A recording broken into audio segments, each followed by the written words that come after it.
யாழ்ப்பாணம் பலிகாமம் வடக்கு தெல்லிப்பளை பிரதேச ஒருங்கிணைப்பு குழு கூட்டம் நேற்றைய தினம் பிரதேச ஒருங்கிணைப்பு குழு தலைவர் நாடாளுமன்ற உறுப்பினர் வைத்தியர் சண்முகநாதன் ஸ்ரீ பவானந்தராஜா தலைமையில் இடம்பெற்றது. தையட்டி காணி விடுவிப்பு தொடர்பில் முன்னாள் நாடாளுமன்ற உறுப்பினர் செல்வராசா கஜேந்திரன் சபையில் கேள்வி எழுப்பினார். இதன்போது சபையில் குழப்ப நிலை நீடித்திருந்தது. இந்த தையட்டி விகார காணி சம்பந்தமா என்ன நிலப்பாடு? அது தொடர்பாக மீட்டிங்கள் நடந்து கொண்டிருக்கு ஜனாதிபதி மட்டத்தில். ரெண்டபடியால் அதுக்குரிய அந்த 3 கட்ட நடவடிக்கைகள் முடிஞ்சது. அது தொடர்பாக வேலையில் நடந்து கொண்டிருக்கு. அதுக்குரிய தீர்வு தரப்படும். அது ஒரு எங்களோட மிகவும் பிரியமான ஒரு வேண்டுகோள் என்னடா அந்த அளவுக்கு மோசமா நடந்து கொள்கிறார்கள் போலீசார்.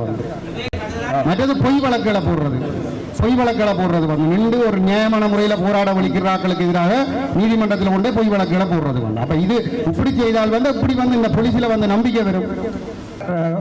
பாராளுமன்ற உறுப்பினர் கஜேந்திரன் வாராக்களுக்கு தாங்கள் எந்த ஒரு இதுவும் செய்யறதோ ப்ரொமோட் பண்றதே இல்லையா? தங்கட போலீஸ்காரருக்கு மட்டும்தான் தண்ணி கொடுக்குறோமா?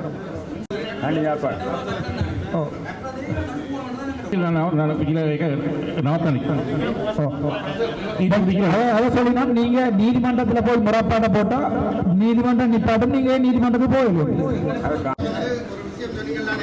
சரி, காவல்துறை புலவிடுதுன்னா காவல்துறைக்கு எதிராக நீங்க ஒரு வழக்கு போட்டிருக்கலாம் தானே?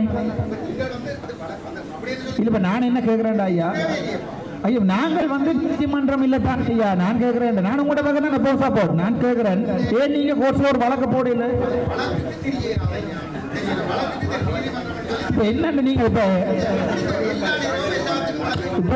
எனக்கு யார ஒரு ஆள் அடிச்சா நான் வழக்குக்கு தெரியலான்னு சுடவா? இல்ல இல்ல நாங்கள் ஒரு போலீஸ்